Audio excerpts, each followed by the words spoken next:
یہ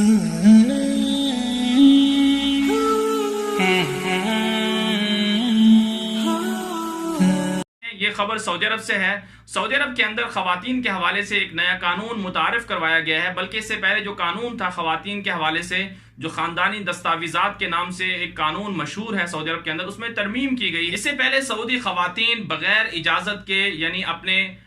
والد یا اسی طرح سے اپنے خاوند یا اپنے بھائی جو سرپرست ہوتا تھا خاندان کا، اس کی اجازت کے بغیر سفر نہیں کر سکتی تھیں۔ اب ایک قانون متعارف کروایا گیا ہے کہ سعودی خواتین اپنا پاسپورٹ خود بنوا سکتی ہیں، اور بغیر اجازت، والد کی اجازت اور اسی طرح سے خاوند اور اسی طرح سے باقی جو سرپرست ہوتا ہے خاندان کا، اس کی اجازت کے بغیر سعودی خواتین جو ہیں وہ سفر بھی کر سکتی ہیں۔ اور اس کے ساتھ ساتھ نئی جو ترمیم آئی ہے اس کے مطابق یہ جو سعودی خواتین ہیں یہ خاندان کی کفیل اور سرپرست بھی بن سکتی ہیں۔ اس حوالے سے جو عالمی انسانی حقوق کی تنظیمیں ہیں ان کا یہ کہنا ہے کہ اچھا فیصلہ ہے، اور سعودی عرب کی جانب سے یہ کہا گیا ہے کہ وہ خواتین کو خود مختار بنانا چاہتے ہیں، اور جو خواتین کے خلاف ماضی میں اس طرح کی خبریں بھی آتی رہیں کہ ان کے خلاف ظلم ہوتا ہے، تشدد کیا جاتا ہے، اور سعودی عرب کے خلاف جو پروپیگنڈا کیا جاتا ہے کہ خواتین کو حقوق نہیں ملتے، تو ان ساری چیزوں کو دور کرنے کے لیے سعودی عرب کی جانب سے یہ قانون لایا گیا ہے۔ تو دوسری طرف سے جو انسانی حقوق کی تنظیمیں ہیں وہ یہ کہتی ہیں کہ ابھی بھی سعودی عرب کے اندر خواتین کو بہت سارے